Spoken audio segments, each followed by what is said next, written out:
दोस्तों, सबको सत श्री अकाल। वाहिगुरु जी का खालसा, वाहिगुरु जी की फतेह। आप सबको बड़ी इंतजार थी कि प्रपोजल आई है, उसके ऊपर क्या किया है, क्या उसके बारे में कुछ तरह तरह के विचार चल रहे थे। कोई कुछ बोल रहा था, कोई कुछ बोल रहा था, लेकिन ये दोनों फोरमों की अब चर्चा होने के बाद ये फैसला लिया गया है कि जो सरकार ने प्रपोजल दिया है उस प्रपोजल की अगर उसे नाप तोल किया जाए तो उसमें कुछ नजर नहीं आ रहा। अगर इसको ध्यान से देखेंगे तो माननीय मंत्री जी कल ये बता रहे थे कि सरकार अगर एमएसपी की गारंटी दालों के ऊपर देती है तो हमारा 1.5 लाख करोड़ रुपया हमारी जेब से खर्च होगा, हमारे बजट के ऊपर वेट पड़ेगा। और इसी के बराबर एक खेती माहर साउथ का प्रकाश कामारेड्डी जी के अनुसार केवल 1,75,000 करोड़ रुपया अगर सभी फसलों के ऊपर एमएसपी दी जाती है तो 1,75,000 करोड़ रुपए के अंदर वो काम चल सकता है। तो फिर अगर सरकार इतने पैसा लगा भी रही है तो ये 2-3 फसलों का बिकने की व्यवस्था बनाए और बाकी किसानों को ऐसे छोड़ दिया जाए, ये हमें उचित नहीं लग रहा। दूसरी बात मैं और एक कहना चाहता हूं, देखिए हमारी गवर्नमेंट बाहर से 1,75,000 करोड़ रुपए का पाम ऑयल मंगवाती है और वो सभी लोगों के लिए, मनुष्यता के लिए, इंसानियत के लिए बीमारी का कारण भी बन रहा है, फिर भी उसे मंगवाया जा रहा है। अगर यही पैसा 1,75,00,000 रुपया देश के किसानों को तेल बीज फसलें उगाने के लिए और उनके ऊपर एमएसपी की घोषणा करे सरकार और उसके ऊपर खरीदी की गारंटी बनाए सरकार, तो 1,75,000 करोड़ से उधर के पैसे इधर आ सकते हैं। तो मुझे कहीं पे भी ये नजर नहीं आ रहा कि सरकार के ऊपर कहीं से किसी तरह का बोझ पड़ रहा हो। अगली बात मैं ये कहना चाहता हूं कि जो मैंने कहा कि इसे अगर ध्यान से देखेंगे, स्टडी करेंगे तो इसमें कुछ नजर नहीं आ रहा। उन्होंने ये कहा कि उन लोगों को, उन किसानों को हम दालों के ऊपर और क्रॉप्स के ऊपर, जो हमने 6 क्रॉप्स लिए हैं 5, उनके ऊपर हम खरीदी की गारंटी करेंगे, जो डाइवर्सिफिकेशन कर दूसरी क्रॉप्स को छोड़ेंगे। और मेरा इसमें कहने का मतलब है ये उन्हीं को देंगे जिन्होंने धान को छोड़कर मूंग को लगाया होगा। अगर जिन्होंने धान को छोड़कर मूंग को नहीं लगाया, अपने आप नेचुरल मूंग की बिजाई कर रहा है, उसकी खरीदी नहीं होगी। तो इसलिए इन सभी बातों से ये निकल कर आता है कि इसमें से कुछ किसानों को लाभ होने वाला नहीं है। हमारी मांग है कि पूरे देश के किसानों की 23 फसलों के ऊपर हमारी सरकार एमएसपी अनाउंस करती है। जो 23 फसलों के ऊपर एमएसपी की अनाउंसमेंट होती है वो इन्हीं के ही सीएसीपी की सिफारिशों के ऊपर होती है। और जब वो देती है सरकार हमें सीएसीपी के अनुसार एमएसपी का मतलब होता है मिनिमम सपोर्ट प्राइस को और गहनता से उसकी पड़चोल करोगे तो उसका मतलब ये होता है कि कम से कम आपको जिंदा रखने के लिए, आपको स्टैंड रखने के लिए एक सपोर्ट दी जा रही है। आपके लिए कोई भी उसमें इनकम देने वाली चीज कोई नहीं है उसमें, और वो भी देते हैं जब, और उसके ऊपर भी सारी फसलों की अगर हम ये मांगते हैं कि जितनी आप कम से कम भी दे रहे हो भाई, उतनी तो बिक जाए हमारी, उस रेट पे तो बिक जाए। और उसके लिए भी वो गारंटी का कानून ना दें, तो इसका मतलब देश का किसान इसी तरह लूटता जा रहे, तो वो हमें स्वीकार नहीं है। इसलिए इन सभी तथ्यों के हिसाब से हम दोनों फोरमों ने आज बैठकर चर्चा करने के बाद ये फैसला लिया है कि ये जो प्रपोजल आई है, ये प्रपोजल किसानों के पक्ष की नहीं है, किसानों के हित की नहीं है, और इसके अनुसार हम इस प्रपोजल को रद्द करते हैं। और बाकी बातचीत हमारे भाई साहब पंदेरी साहब कहेंगे। धन्यवाद। बोलो। हाँ, जैसा डल्लेवाल साहब जी ने बता दिया, अभी हमने यकमुक्त इस प्रपोजल को रद्द कर दिया है। और जो ये कॉन्ट्रैक्ट फार्मिंग के नाम पर, डिवर्सिफिकेशन के नाम पर जो धान या गेहूं छोड़कर आएंगे, उनके साथ लीगल कॉन्ट्रैक्ट करेगी भारत सरकार। उसमें ऐसा आ रहा था, तो जो बात थी कि अगर पहले से कोई सरसों बीज रहा है और वो उससे नहीं निकला, उसका कुछ नहीं मिलने वाला। जो पैसे पहले से ही ये दालें वगैरह जो बोल रहे हैं वो बीज रहा, तो इस कैटेगरी में नहीं आएगा। हाँ, जो धान या गेहूं को छोड़ेगा वो इस कैटेगरी में आएगा। तो ये अनाउचित हमें बातें नजर आई। हमने इसलिए समय लिया कि पूरे भारतवर्ष के लोग ये ना कहें कि सरकार ने कोई प्रस्ताव भेजा है तो ये आराम से ठंडे मन से सोचते भी नहीं है, उसको ठुकरा देते हैं। लेकिन जो मीटिंग में उन्होंने चाल चलने का यत्न किया, वो पूरे देश के समक्ष आज हम रख रहे हैं। तो ये असल में सरकार की नीयत पे खोट है। अगर नीति अच्छी होती, नीयत साफ होती, तो वो ऐसा ना करते। तो जैसे हरि दामोदरन जी का भी जिक्र है, अभी एक स्टडी करता के लिया था, हरीश दामोदरन, उन्होंने भी कहा अभी भाई आप फार्म जो तेल बीज है 1,75,000 करोड़ का बाहर से मंगवाते हैं। तो यही अगर अब एमएसपी लीगल गारंटी कानून बना देंगे तो हमें नहीं लगता है कि इससे अधिक राशि की आवश्यकता है।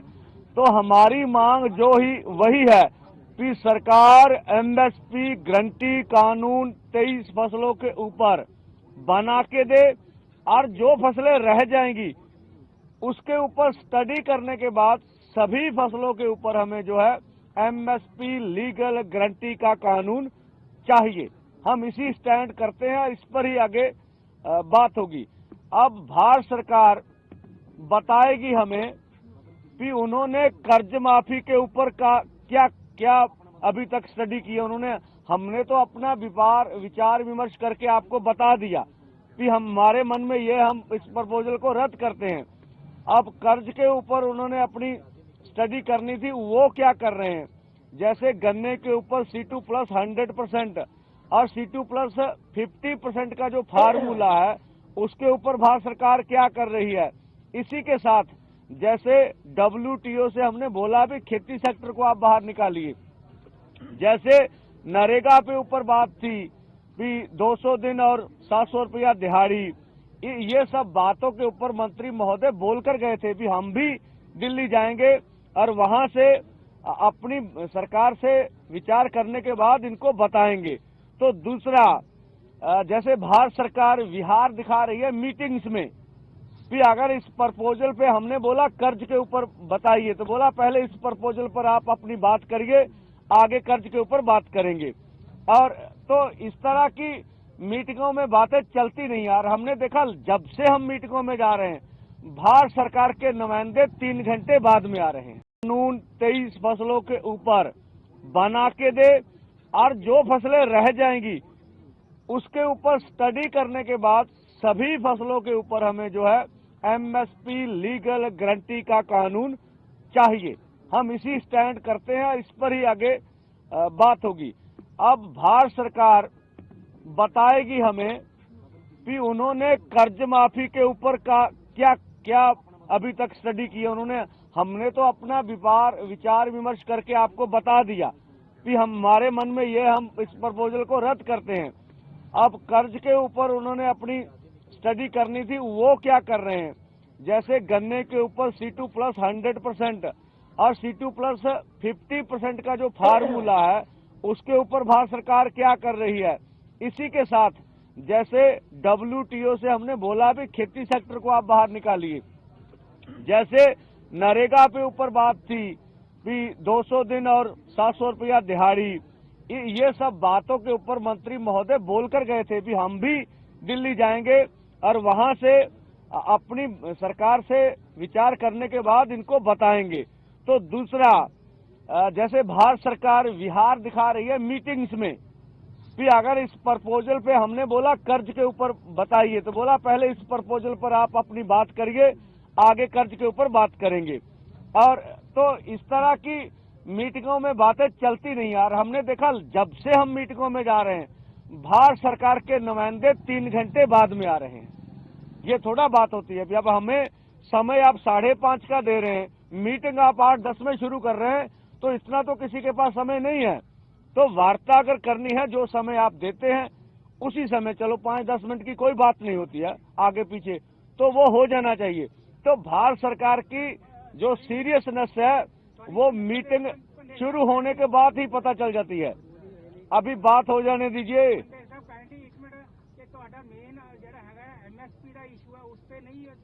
नहीं, मैं तो आना तुसी आके बह जाओ, तुसी दस दो हुण भी केड़ी गल आ, एवें ही ठीक है।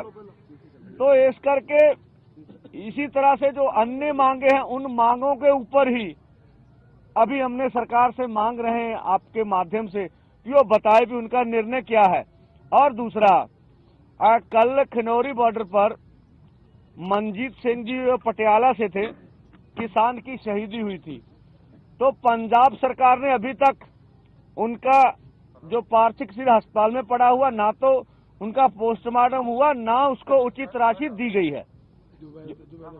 जो वादा था, हमने पंजाब सरकार को बोला था आप पॉलिसी क्लियर कीजिए कि 1 नौकरी और 5 लाख।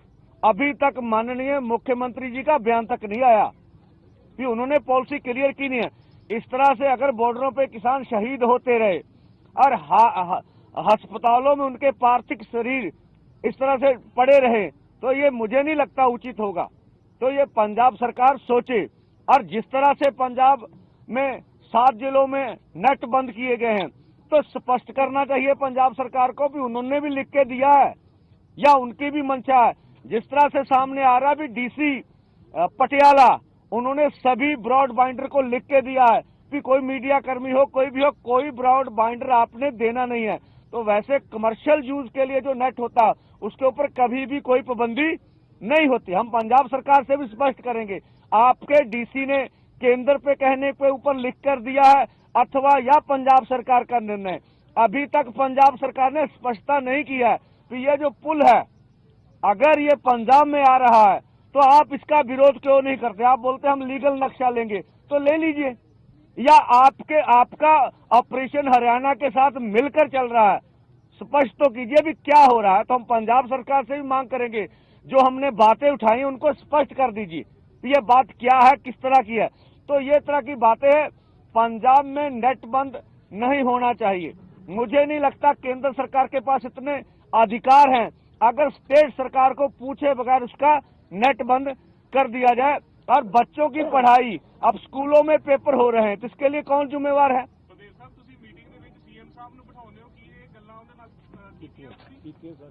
दस दो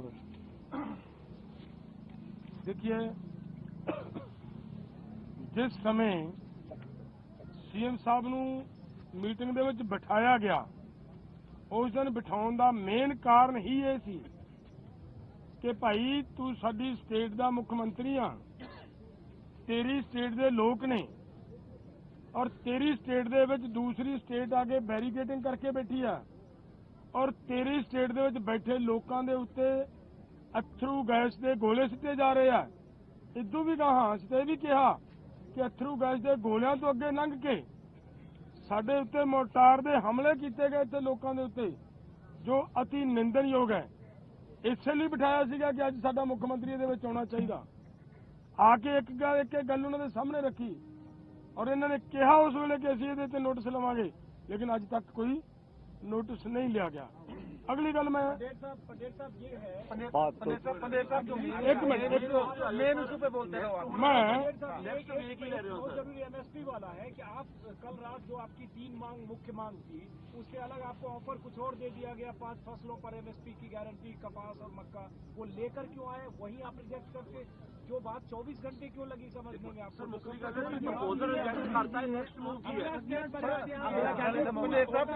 देखिए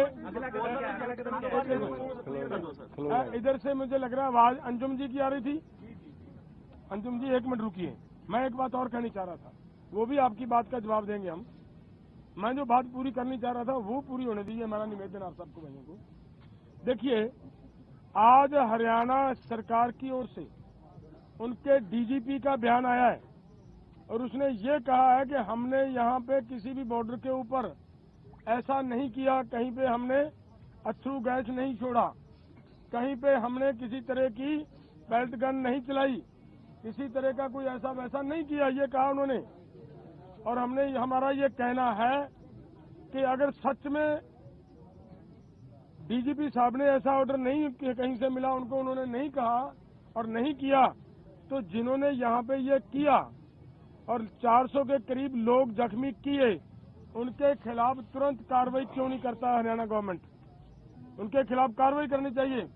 और हमारा निवेदन है हमारी सुप्रीम कोर्ट को भी कि उनको तुरंत प्रभाव से सो मोटो लेते हुए इनके खिलाफ कार्रवाई करनी चाहिए, क्योंकि लोगों के ऊपर जैसे सभी पूरे देश के लोगों का अधिकार है शांतिपूर्वक अपना प्रोटेस्ट करने का, अगर ये प्रोटेस्ट करने भी नहीं देंगे तो इसका मतलब देश की लोकतंत्र को बहुत खतरा है, खतरे में जा रहे हैं हम। अगला कदम क्या पहले वो जवाब अंजुम, हाँ अंजुम जी का जवाब दे लेंगे। मैं दे लेंगे। देखिए जो हमें मीटिंग में प्रस्ताव हमारे सामने रखा गया था और जो मंत्री महोदय ने बाहर आके बुलाया उसमें बहुत फर्क था, और उसमें बगैर फिर सोचे हम निर्णय करते वो अच्छा नहीं था। मीटिंग में तो ये प्रस्ताव था कि इन 5 फसलों के ऊपर पूरे भारतवर्ष में खरीदी की जाएगी, और जैसे पंजाब का पैटर्न भी आप देखते खरीदी करने का, यहाँ एपीएमसी एक्ट चल रहा है, मंडी बोर्ड है बैठा हुआ, मार्केट कमेटी से इसमें भी सरकार तो परचेज करती है, ठीक है। तो हमने तो ये लिया भी इसी तरह से पूरे देश भर में ये मुडला ढांचा खड़ा करेंगे और पूरे देश भर को कुछ फसलों पे एमएसपी मिल रही है तो मिलेगी। पर जब मंत्री महोदय बाहर आके बोले तो तब वो बात क्लियर हुई भी असल में मंशा तो ये है। और इस समय में केंद्र की नीयत तो सबके सामने आ गई कि केंद्र वार्ता में कुछ और बात कहता है, बाहर निकल के पीसी में कोई और बात करता।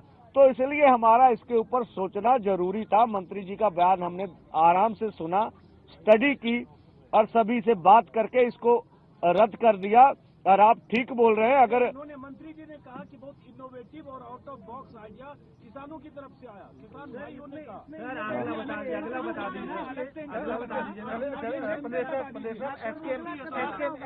एसकेएम ने बोला है। देखो एसकेएम ने भी रिजेक्ट किया है। देखो मैं बोल रहा हूँ हमारी ओर से कोई प्रपोजल दी नहीं गई है, देंगे भी नहीं। हाँ अगला कदम क्या होने वाला है?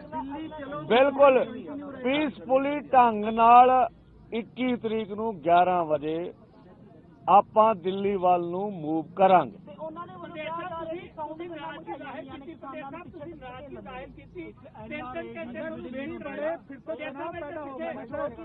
ਡੀਬੀ ਦੇ ਕਰੀਬ ਉੱਚੀ ਆਵਾਜ਼ ਛੱਡਦੇ ਨੇ, ਜਿਸ ਦੇ ਨਾਲ ਲੋਕਾਂ ਨੂੰ ਇਰੀਟੇਸ਼ਨ ਹੋ ਕੇ ਪਿੱਛੇ ਹੋਣਗੇ, ਉਹਦੀ ਕੀ ਤਿਆਰੀ ਹੈ ਕਿਸਾਨਾਂ ਨੂੰ? ਦੇਖੋ ਅਸੀਂ ਸਰਕਾਰ ਨੂੰ ਅੱਜ ਵੀ ਅਪੀਲ ਕਰਦੇ ਆਂ, ਕੱਲ ਵੀ ਕਰਦੇ ਆਂ ਵੀ ਐਡਾ ਵੱਡਾ ਦੁਨੀਆ ਦਾ ਅੰਦੋਲਨ ਆ, ਉਹ ਟੇਬਲ ਤੇ ਬਹਿ ਕੇ ਸਾਡੇ ਮਸਲੇ ਕਰਦੇ ਹੱਲ। ਇੱਕ ਜਾਂ ਸਾਨੂੰ ਪੀਸਫੁਲੀ ਢੰਗ ਨਾਲ ਬੈਰੀਕੇਡ ਹਟਾ ਕੇ ਦਿੱਲੀ ਜਾਣ ਦੇਵੇ। ਹੁਣ ਇਹ ਦੋਵੇਂ ਕੰਮ ਨਹੀਂ ਹੁੰਦੇ, ਸਾਡੀ ਮਜਬੂਰੀ ਆ ਨਾ, ਅਸੀਂ ਫਿਰ ਅੱਗੇ ਵਧੀਏ, ਠੀਕ ਆ। ਇਸ ਕਰਕੇ ਜਿਹੜਾ ਤੁਸੀਂ ਕਰ ਰਹੇ ਹੋ ਵੀ ਉਹਨਾਂ ਨੇ ਜ਼ੋਰ ਨਾਲ ਆਵਾਜ਼ ਕਰਨ ਵਾਲੀ ਮਸ਼ੀਨ ਲਾਈ ਹੋਈ ਆ, ਕਿਸੇ ਦਾ ਕੰਨ ਬੋਲਾ ਹੋ ਸਕਦਾ ਸਾਨੂੰ ਕਰ हाँ तनाव अगर पैदा होगा ना, अगर आपको जो है फिर हाँ ਜਿਹੜੀ ਸਾਊਂਡ ਗਨ ਆ ਇਹ ਭਾਰਤ ਦੇ ਲੋਕਾਂ ਤੇ ਵਰਤੀ ਨਹੀਂ ਜਾਣੀ ਚਾਹੀਦੀ। ਅਸੀਂ ਕੋਈ ਬਾਹਰ ਦੇ ਥੋੜੇ ਆ, ਇਸ ਦੇਸ਼ ਦੇ ਨਾਗਰਿਕ ਆ, ਕਿਸਾਨ ਆ, ਮਜ਼ਦੂਰ ਆ। ਤਾਂ ਸਾਨੂੰ ਜਾਂ ਤੇ ਪੁਰਅਮਨ ਢੰਗ ਨਾਲ ਆਪਣਾ ਅੰਦੋਲਨ ਚਲਾਉਣ ਦਾ ਹੱਕ ਦਿੱਤਾ ਜਾਵੇ, ਜਾਂ ਸਰਕਾਰ ਉਹਨਾਂ ਕੋਲੇ ਹੁਣ ਡਿਸਕਸ਼ਨ ਦੀ ਲੋੜ ਨਹੀਂ ਹੈਗੀ, ਕਿਸੇ ਮੀਟਿੰਗ ਜਾ ਕੇ ਡਿਸਕਸ ਕਰੀਏ। ਹੁਣ ਤਾਂ ਸਰਕਾਰ ਨੂੰ फैसले ਕਰਨ ਦੀ ਲੋੜ ਹੈਗੀ, ਉਹ फैसले करे। आगे बातचीत करेंगे, अभी रास्ता खुला है, सरकार से बातचीत करने का, और मीटिंग हो सकती है, मीटिंग होगी। अभी आगे वाली मीटिंग नहीं है, रास्ता बंद। ऐसा नहीं कहा।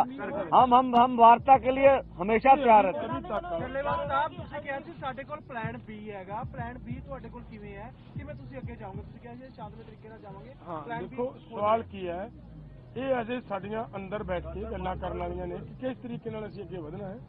ਇਹਦੇ 'ਚ ਕੋਈ ਰੌਲਾ ਨਹੀਂਗਾ ਕਿ ਅੱਗੇ ਵਧਣ ਦਾ ਐਲਾਨ ਹੈ, ਅੱਗੇ ਵਧਣਾ ਹੈ। ਔਰ ਇਹ ਵੀ ਸਾਡੀ ਇਹਦੀ ਵੀ ਕੋਸ਼ਿਸ਼ ਹੈ ਕਿ ਕਿਸੇ ਵੀ ਤਰ੍ਹਾਂ ਦੀ ਇੱਥੇ ਹਿੰਸਾ ਨਹੀਂ ਹੋਣੀ ਚਾਹੀਦੀ ਹੈ। ਸਾਡੇ ਵੱਲੋਂ ਪੂਰਾ ਯਤਨ ਹੈ।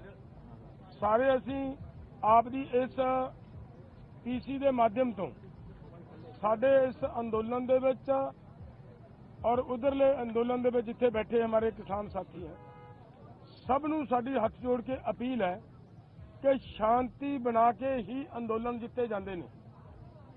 ਸਰਕਾਰਾਂ ਚਾਹੁੰਦੀਆਂ ਨੇ ਕਿ ਤੁਹਾਨੂੰ ਉਗਰ ਕਰਕੇ ਅੰਦੋਲਨ ਨੂੰ ਖੰਡਾਇਆ ਜਾਏ, ਲੇਕਿਨ ਸਾਡੀ ਸਰਕਾਰ ਨੂੰ ਅਪੀਲ ਹੈ ਕਿ ਸਾਡਾ ਦਿੱਲੀ ਜਾਣ ਦਾ ਜੋ ਪ੍ਰੋਗਰਾਮ ਹੈ, ਜਾਂ ਤਾਂ ਸਾਡੀਆਂ ਮੰਗਾਂ ਮੰਨ ਕੇ ਤੇ ਸਾਡਾ ਮਸਲਾ ਹੱਲ ਕਰੇ, ਨਹੀਂ ਕਰਦੀ ਤਾਂ ਸਾਨੂੰ ਫਿਰ ਆਰਾਮ ਨਾਲ ਦਿੱਲੀ ਬੈਠਣ ਦੇਵੇ।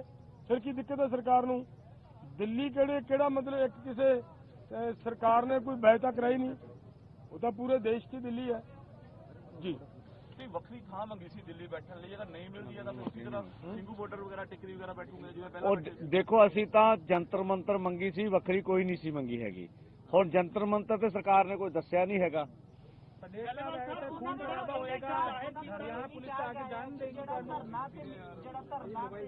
ਤੇ ਮੀਟਿੰਗ ਆ ਉਹ ਇੱਕੋ ਟਾਈਮ ਤੇ ਨਹੀਂ ਹੋ ਸਕਦੀ। ਅਗਲੀ ਵਾਰ ਜਦੋਂ ਆਓਗੇ ਤੇ ਧਰਨਾ ਖਤਮ ਕਰਕੇ ਆਓ, ਆਪਾਂ ਤੁਹਾਡੀ ਮੰਗਾਂ ਮੰਨ ਲਾਂਗੇ। ਦੇਖੋ ਇਸ ਰੂਪ ਵਿੱਚ ਤਾਂ ਨਹੀਂ ਗੱਲ ਆਈ। ਚੱਲ ਜੇ ਤੁਹਾਡੇ ਕੋਲ ਸੋਰਸ ਕੋ ਵੱਖਰੇ ਨੇ, ਐ ਨਹੀਂ ਹੁੰਦਾ।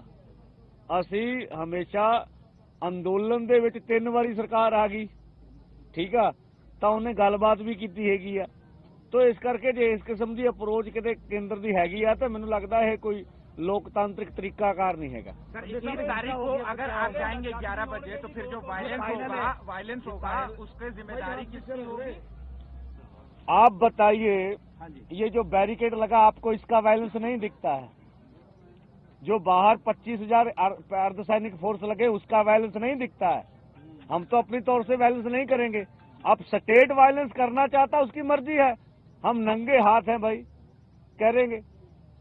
लेकिन आप बैरिकेडिंग तोड़ेंगे तो वहाँ सैकड़ों पुलिस वाले सुरक्षा कर्मी, उनकी ड्यूटी ऊपर से लगाई गई है, तो अपनी ड्यूटी निभाएंगे, तो फिर हिंसा और टकराव होगा ना पंडित साहब। ये जिम्मेदारी तो फिर आप लोगों पे भी आएगी।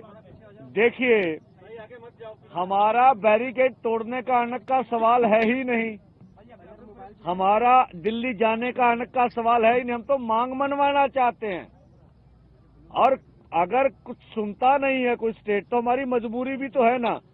हमने जैसे पहले भी बचाव किया, आगे भी बचाव करेंगे। उधर भी हमारे जवान हैं, इधर किसान है, उधर जवान है, हमें सबका मालूम है।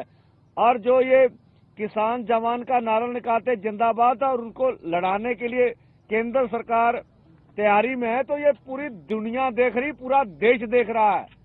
अगर ऐसा सरकार हमारे ऊपर जबर करती है तो हम स्वयं कहेंगे, ये देश के लोग तो फिर सोचेंगे ना कि ऐसे लोगों को देश की सत्ता मिलनी चाहिए कि नहीं मिलनी चाहिए। प्रदेश साहब एसकेएम ने भी रद्द कर दिया ये फैसला, जिस तरीके से आप दोनों की यूनिटी बनेगी, दोनों जो देखो साडे इस मसले ते कोई अपनी राय रखने ਲਈ आजाद हैगा, कोई की सोचदा उन्हां दा अपना हक हैगा वा। ਅਸੀਂ कदी भी ਏਕੇ ਲਈ ਨਾ ਤਾਂ ਭੱਜੇ ਆ, ਨਾ ਗਾੜੀ ਭੱਜਾਂਗੇ। ਸਾਡੀਆਂ ਕਮੇਟੀਆਂ ਬਣੀਆਂ, ਅਸੀਂ ਸਾਰਿਆਂ ਤੱਕ ਅਪਰੋਚ ਕੀਤੀ, ਹਰੇਕ ਨੂੰ ਆਪਣਾ ਹੱਕ ਹੈਗਾ, ਕੋਈ ਆਉਣਾ ਚਾਹੁੰਦਾ ਨਹੀਂ ਆਉਣਾ ਚਾਹੁੰਦਾ, ਜਿੰਨੇ ਵੀ ਆਉਣਾ ਖੁੱਲਾ ਸੱਦਾ ਵਾ, ਕਿਸਾਨਾਂ ਮਜ਼ਦੂਰਾਂ ਦੀ ਲੜਾਈ ਲੜਨੀ, ਸਾਡੇ ਲਈ ਨਹੀਂ ਕਿਸੇ ਨੇ ਆਉਣਾ ਹੈਗਾ। ਜਥੇਬੰਦੀ ਦੀ ਅਪਰੋਚ ਕਰ ਰਹੀ ਹੈ ਤੁਹਾਨੂੰ ਕਿ ਬਾਕੀ ਦੀਆਂ ਜਥੇਬੰਦੀਆਂ ਦੇਖੋ ਸਾਰਿਆਂ ਨਾਲ ਗੱਲਬਾਤ ਤਾਂ ਕੋਈ ਐ ਤਾਂ ਨਹੀਂ ਹੈਗਾ ਭਰਾ ਮਾਰੂ ਜੰਗ ਆ, ਗੱਲਬਾਤ ਤਾਂ ਸਾਰਿਆਂ ਨਾਲ ਹੁੰਦੀ ਆ, ਬੋਲਚਾਲ ਚੱਲਦਾ ਵਾ, ਬਾਕੀ ਹਰ ਇੱਕ ਦੀ ਆਪੋ ਆਪਣੀ ਪੋਜੀਸ਼ਨ ਹੈਗੀ ਆ ਜੀ। ਤੁਹਾਡੀ ਪੋਜੀਸ਼ਨ ਕੀ ਹੈ ਜੀ? ਸਾਡੀ ਪੋਜੀਸ਼ਨ ਸੰਘਰਸ਼ ਕਰਨ ਦੀ ਆ ਜੀ। ਪੰਡੇਰ ਸਾਹਿਬ ਜੇ ਕੋਡ ਆਫ ਕੰਡਕਟ ਜਲਦੀ ਲਾ ਦਿੰਦੀ ਹੈ ਸਰਕਾਰ ਤਾਂ ਤੁਹਾਡੀ ਅੱਗੇ ਰਣਨੀਤੀ ਕੀ ਹੋਏਗੀ? देखिए कोड ऑफ कंडक्ट ਅੱਗੇ ਹੈ, ਜਿੱਦਾਂ ਕੋਡ ਆਫ ਕੰਡਕਟ ਲੱਗੂਗਾ ਉਸ ਦਿਨ ਫੇਰ ਬੈਠਾਂਗੇ ਆਪਾਂ, ਤੁਹਾਡੇ ਸਭ ਦੇ ਵਿੱਚ ਬੈਠਾਂਗੇ, ਅਸੀਂ ਆਪਸ ਵਿੱਚ ਚਰਚਾ ਕਰਾਂਗੇ ਕਿ ਹੁਣ ਇਹਨੂੰ ਅੰਦੋਲਨ ਨੂੰ ਅੱਗੇ ਕੀ ਰੂਪ ਦੇਣਾ ਹੈ। ਧੰਨਵਾਦ ਜੀ। ਸਾਹਿਬ ਇੱਕ ਮਿੰਟ ਬਾਅਦ